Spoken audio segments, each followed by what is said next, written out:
प्रणाम मित्रों। आज मैं इजराइल और फिलिस्तीन के बीच जो युद्ध हो रहा है उस पर कुछ विचार रखना चाहूँगा। साथियों, आपने देखा कि पहले तो रूस और यूक्रेन का कितना ज़बरदस्त युद्ध हुआ है और दुनिया देखती रही।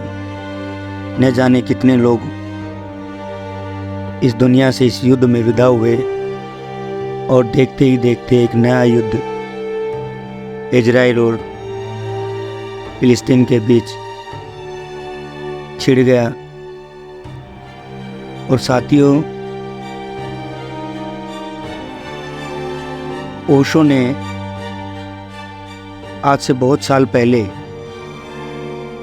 क्योंकि ये लड़ाई आज की तो नहीं है, छोटी छोटी घटनाएं वहाँ घटती रही हैं, युद्ध बहुत बार हुए हैं, लेकिन इस तरीके से भयानक रूप कभी नहीं हुआ जो कि अब हुआ।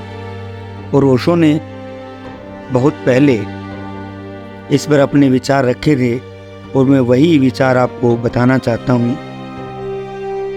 एक अमेरिका के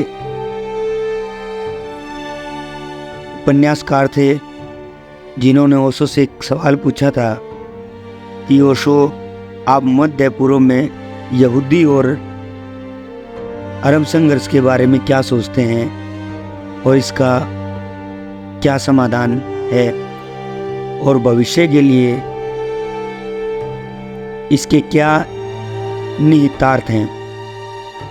तो ओशो कहते हैं, साथियों, इससे पहले कि मैं विशेष रूप से आपके प्रश्न का उत्तर दे सकूं, मैं आपको पूरी मानवीय स्थिति के बारे में अपनी विहंगम दृष्टि देना चाहता हूं।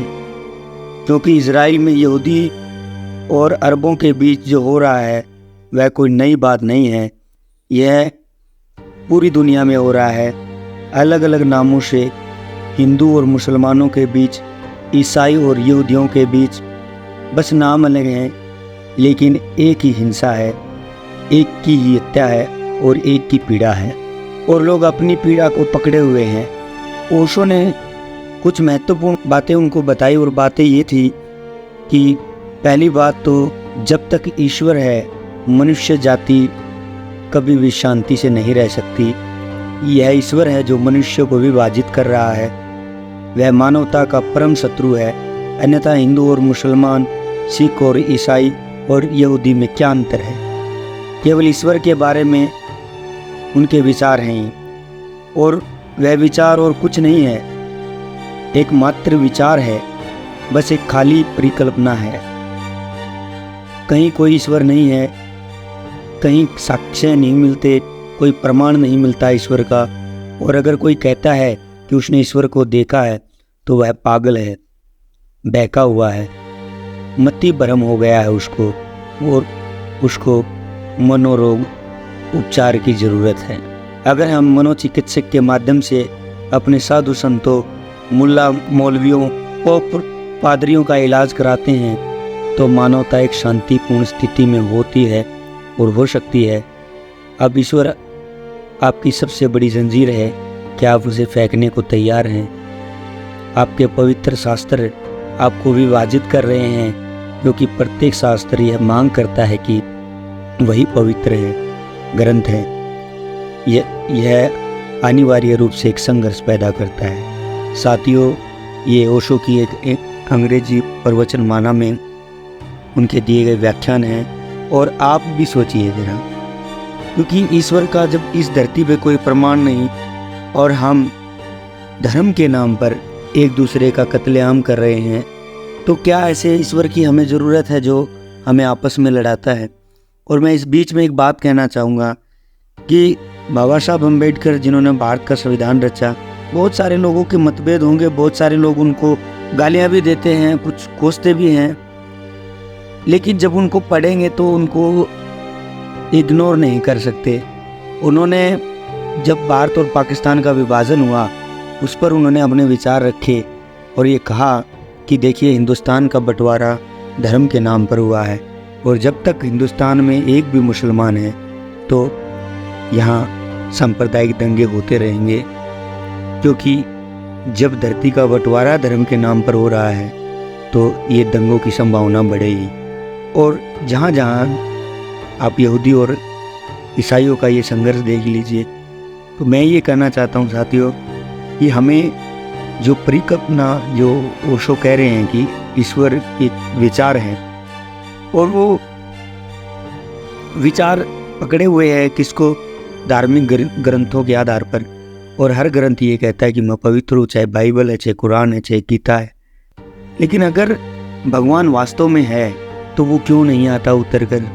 लाखों करोड़ों लोग सफरिंग कर रहे हैं, इतनी पीड़ा, इतना दुख, इतनी गरीबी, इतनी लाचारी इस संसार में है, तो वो भगवान क्यों उतर कर नहीं आता? फिर कहते हैं खुद ही को कर बुलंद इतना कि खुदा भी तुझसे आके पूछे बोल तेरी रजा क्या है। तो फिर खुदा बाद में पूछेगा रजा क्या है, पहले नहीं आएगा। और जब खुद ही को बुलंद करना है तो फिर ईश्वर की काहे को ज़रूरत है? और ईश्वर की ज़रूरत क्यों है फिर? तो साथियों, ये आपने सोचना है, क्योंकि मैं कुछ बातें और बता देना चाहता हूँ कि भगवान बुद्ध कभी युद्ध का समर्थन नहीं करते थे। और एक गीत भी लिखा, बहुत सुंदर गीत लिखा गया है, बुद्ध की धरती युद्ध न चाहे, चाहे अमन परस्त। और जहाँ जहाँ आप देखोगे बुद्धिज़्म है तो थोड़ी बहुत शांति तो आपको उधर नज़र आएगी।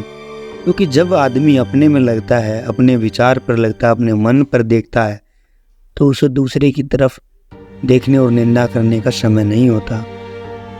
और साथियों, ये धर्म के झगड़े में न पड़कर बल्कि मानवता, इंसानियत के नाते हमें सभी धर्मों का सम्मान और आदर करना चाहिए।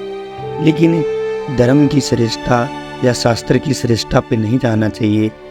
जो विचार गुरु नानक जी ने दिया और जो विचार सम्राट अकबर ने दिया, दीन इलाही की जो स्थापना करना चाहते थे, इस तरीके से हमें एक समग्र रूप से संपूर्ण सृष्टि को अपना समझना होगा।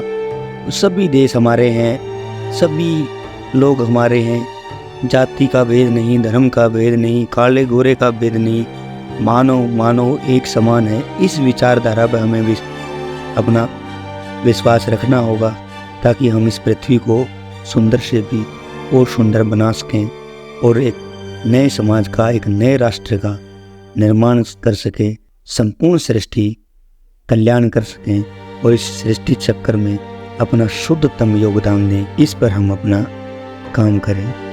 धन्यवाद।